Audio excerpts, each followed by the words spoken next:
Hi, Loraine. Welcome to Dojo Practice. Thank you so much for being here and for, wanting to share with other parents how you're coping with the current situation that we're living. We admire you a lot, so thank you again for being here. Sure. I was delighted to get the invitation, and I love that you're reaching out and helping parents connect because we're all resourceful in some way and we are all connected in this. So it's just a beautiful reminder of how we can share. Yes, thank you. Could we start by, can you share with other parents how many kids you have, where are you in the world, and also the ages of your kids, the names if you feel comfortable doing so. Sure. So we're in Austin, Texas. We're pretty new transplants here, like yourselves. And we have 4 kids, a pretty busy house with an 8-year-old, a 4-year-old, and two 21-month-old twins. So Reese is our oldest, Stella is our center child, and the twins are Levi and Mikkel. And I think that covered it, right? Yeah, yeah. Yeah. Yeah. And if we can just to get started into the mood of the parent mindset, which I know we all embody, but just to bring us there even closer, could you share with us the first experience or memory that comes to mind growing up with your own parents? The first, or The most memorable, or okay. like any memory that comes to mind right now. Yeah, I have this thing that's coming to me just about. I have almost like a visual series of all these very simple moments, like my mom washing the warm dishes in warm water, and I'm sitting next to her on the sink, and I can even right now smell the kind of soap and what it felt like to be chatting with her as she was doing that. And my dad used to rake the yard and pile all the leaves high up for me so I could jump in and get really messy, and then he'd do it again and again and again in the midst of his work. And I can even now kind of feel and smell the texture of the leaves and what that was like to jump from color into like the dark cave. I think it was really more little simple moments when we're just in the midst of life, but um, we have connection in that moment and we're playing or chatting or sharing together. It's not really one thing, but those quiet those Normal, stand out. Yeah. normal things. Yeah. Normal things where I'm connected. I'm one of 4 kids too, and all those times maybe there were others around that I didn't feel it as much. I was really feeling connected with that parent at the time. Thank you. Those are amazing. I can relate to those as well. Just the simple things of, accompanying my mom to her doctor's visit, and it was just she and I, and nothing major or grand. So I can totally relate to that. And when it comes to you as a parent today, what is the one thing that you would like to share with other parents that it's either a mindset, a practice, an activity, anything that you're doing now that you have the kids home and you're also working from home? Yeah, so what would you like to share with parents? Yeah, I was really thinking about this before our call, and I just want to say that the most important thing is taking care of ourselves in some way in the background, because anything else isn't really going to work unless we're able to fully show up. And so for me, that's taking a pause here and there for myself and just giving myself a hug, or giving myself quiet, or stretching my body or something like that. But what's working when I'm able to show up with my family really well right now is actually something I learned in improv a few years ago. And we're just in this huge unknown. Each of us in our families, where's the next, grocery run gonna happen? Coming from? When are we gonna go back to school? When are we gonna start soccer again? We just don't know. We can't answer that for ourselves or for our kids. We're all kind of in this unknown, and we're in a bigger unknown. How is this unfolding in the world? So I'm actually finding organically that the times that work the best are when we're saying in our house yes to whatever's happening and adding or creating with that. So that's like the ultimate first principle of improv, is just say yes to whatever's happening, no matter how much you want to resist it, or, you know, say no to it, say yes Yeah. to it. And then what? Like create a space for, and then what to happen. And the kids are really leading us through it. We're just saying the big move for us is the yes. And then they're showing us all these intelligent ways Mm-hmm. of playing through big feelings, or just playing through risk and uncertainty. So a good example is the other day, the kids were, um, we have a family member in the hospital, and there's, uncertainty about what coronavirus does, and, it's in our communities and whatnot. And we've been opening up space to talk about it. And they haven't really had a lot to say. We've shared our feelings and asked them if they have anything they want to ask. And they've kind of been holding it in. I'm just noticing their bodies are kind of holding it in, more of a constriction.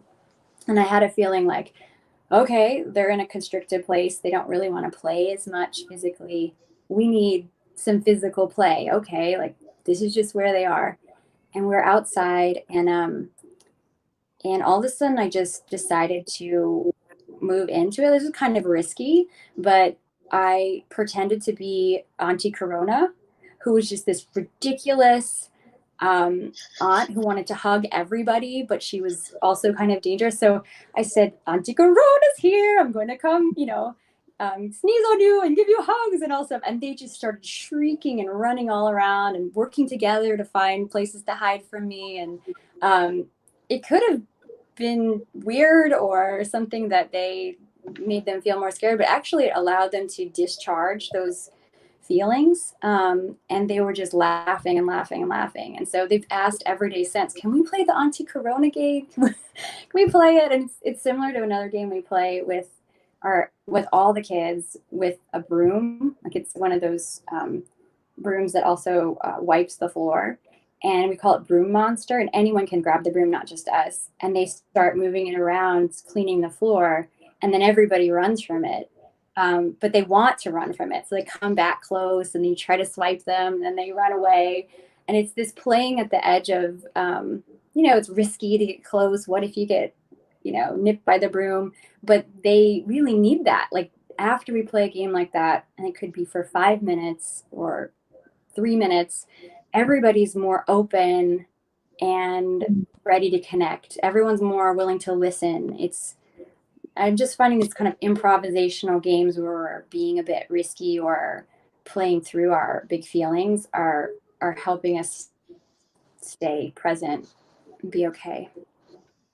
I love it. I hadn't thought of it from that angle. Also, what they're probably feeling inside, and giving them the permission to fight the virus in their own way, just to get it out. I think it's brilliant. Thank you so much for sharing. Mm-hmm. Really inspiring. I'm very curious, Loraine, about what you mentioned of your memory of your childhood, those quiet moments that really resonates with me. I wonder if have you found any patterns of those quiet moments right now with your kids? Is there a specific place or a specific moment of the day where you're finding those things coming together, or?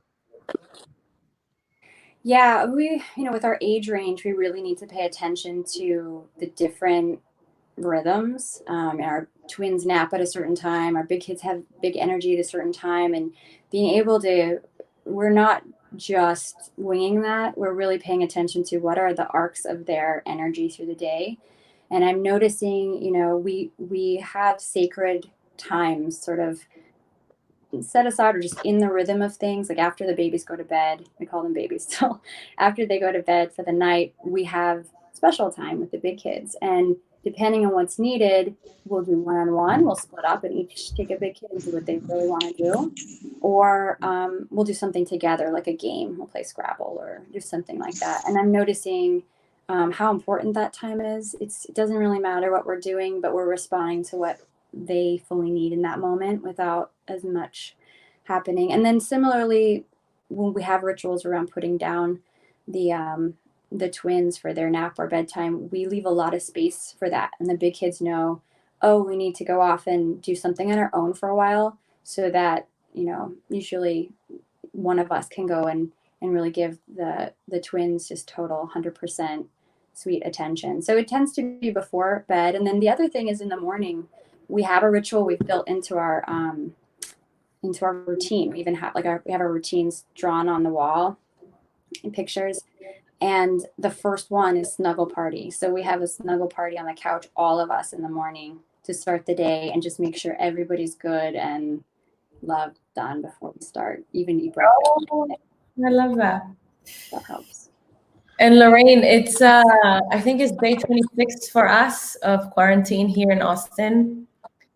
If we were to go back to 27 days ago, Yeah. what kind of advice would you give to yourself? Or, what mental model would you say to yourself? Like once you got that message and you said, oh, okay, we're locked in, like there's no school, this is it.